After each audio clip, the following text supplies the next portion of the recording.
السلام علیکم رحمۃ اللہ وبرکاتہ۔ آج ہم اسلامی مہینوں اور عید الفطر کے بارے میں معلومات حاصل کریں گے۔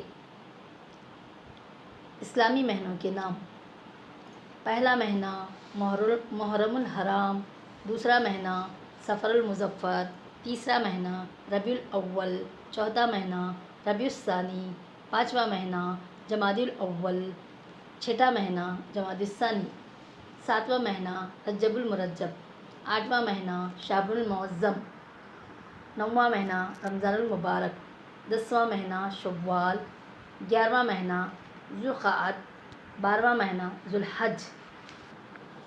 رمضان جو کہ اسلامی مہینے کے تحت نوواں مہینہ ہوتا ہے۔ اب ہم اس مہینے کی فضیلتیں جانیں گے۔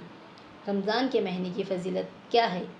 ماہ رمضان، جس میں اللہ تعالیٰ نے قرآن نازل کیا، جو لوگوں کو ہدایت دینے والا ہے۔ اس میں ہدایت اور حق و باطل کی تمیز کی نشانیاں ہیں، اور اس قرآن مجید کی حفاظت کا ذمہ خود اللہ تعالیٰ نے لیا ہے۔ رمضان اللہ کی خاص رحمتوں اور برکتوں کا مہینہ ہے، صبر کا مہینہ، رزق کا مہینہ، ایک دوسرے سے خیر خواہی کا مہینہ، جنت میں داخل ہونے اور جہنم سے نجات پانے کا مہینہ۔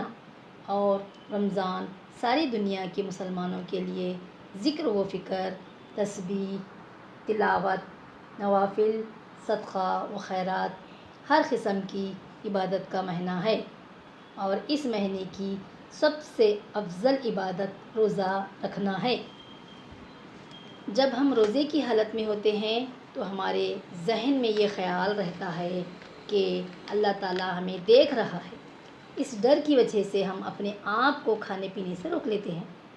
حالانکہ عام دنوں میں جو چیزیں ہم پر حلال ہوتی ہیں ہم نہیں کھاتے، پھر بھی چاہیے ہم گھر میں اکیلے ہی کیوں نہ ہوں، کیونکہ روزے کے ذریعے سے ہم میں جو تقویٰ آ جاتا ہے، اللہ کا ڈر آ جاتا ہے کہ اللہ ہمیں دیکھ رہا ہے، کہ ہم اپنے آپ کو کھانے پینے اور گناہوں سے روک لیتے ہیں۔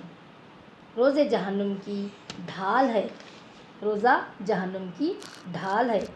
جو شخص اللہ عز و جل کے لیے ایک روزہ رکھتا ہے تو اللہ آخرت کے دن جہنم سے اس کو 70 سال دور کر دے گا۔ یعنی روزہ وہ ہے جو جہنم سے نجات دلائے گا، یہ ہمارے لیے ڈھال ہوگا۔ ایک دن کے روزے سے جہنم کے 70 سال دور ہو جائیں گے۔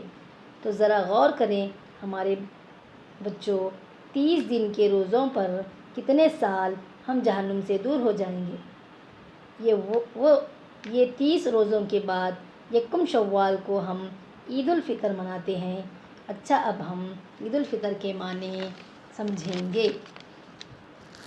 عید الفطر کو رمضان عید بھی کہتے ہیں۔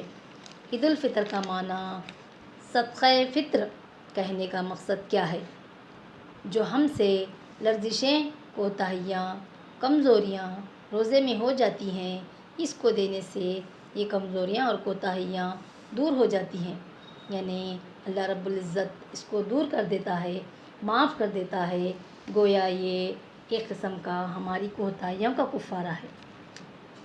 صدقہ فطر کی وجہ سے اس عید کو عید الفطر کہا جاتا ہے۔ اس کا فائدہ کیا ہے کہ سماج میں عید کے دن کوئی بھوکا نہ رہے، یہ اس کا ایک اہم مقصد ہے۔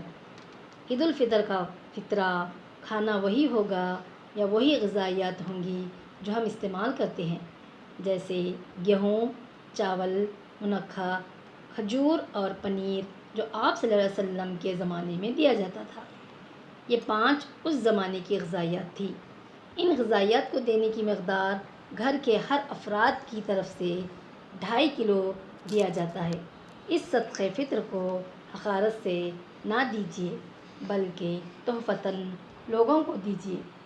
اچھی طرح پیک کر کے دیجیے، تاکہ سامنے والے کو یہ نہ لگے کہ آپ بھیک کی شکل میں دیا، بلکہ آپ اس کو کچھ دے رہے ہیں، تحفۃً ہے، ایک قسم کا جو اس کا حق ہے، جو ہم نے اس کو ادا کیا۔